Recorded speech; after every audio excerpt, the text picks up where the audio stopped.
All right, today we're going to be talking about how to use the CPCTC theorem with overlapping shapes or triangles. Um, so here's just a good starting point for those proofs that have overlapping shapes. You need to separate and redraw them, and then identify the common parts. Oftentimes these triangles have um, similar sides or similar angles that you can use to help prove those two triangles are congruent to each other. All right, so for example, we have a proof here. It's given that the angle ZXW is congruent to YWX. So we can mark um,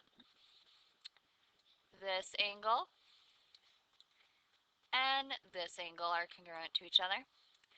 We can also say that ZWX, so this whole one, is congruent to YXW, so this whole one right here. All right, so what we need to do now is we want to prove that ZW is congruent to XY or YX.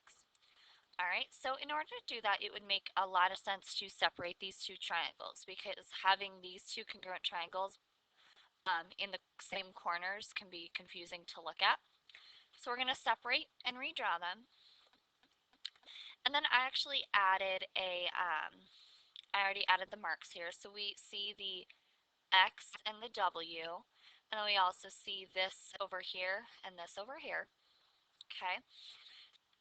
And then we figure out that there actually is a similar side. So in this case, WX is the same side of our triangle for both triangles.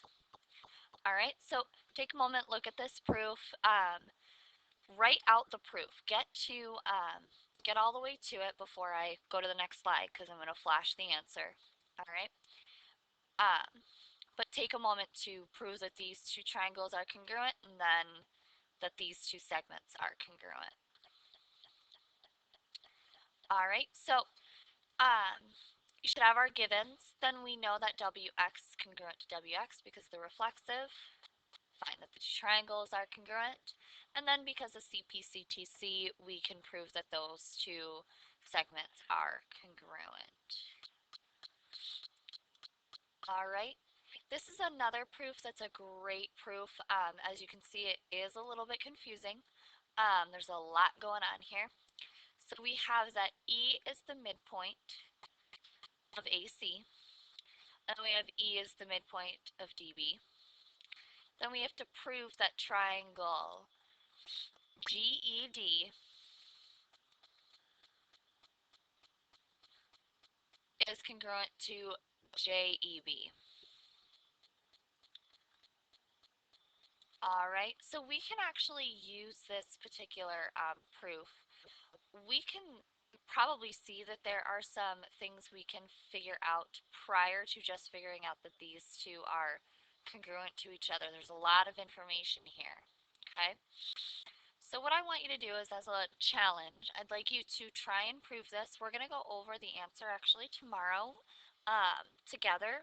We'll look at it. The main key to this, as you can tell, it's not an overlapping, necessarily an overlapping shape proof. However, it's a lot like the proof we worked on in the packet, where you have to figure out bigger triangle is congruent before you can figure out the smaller triangle is congruent. Okay? All right, so you might be using CPCTC a couple times in this proof. All right, so please have this in your whisk tomorrow.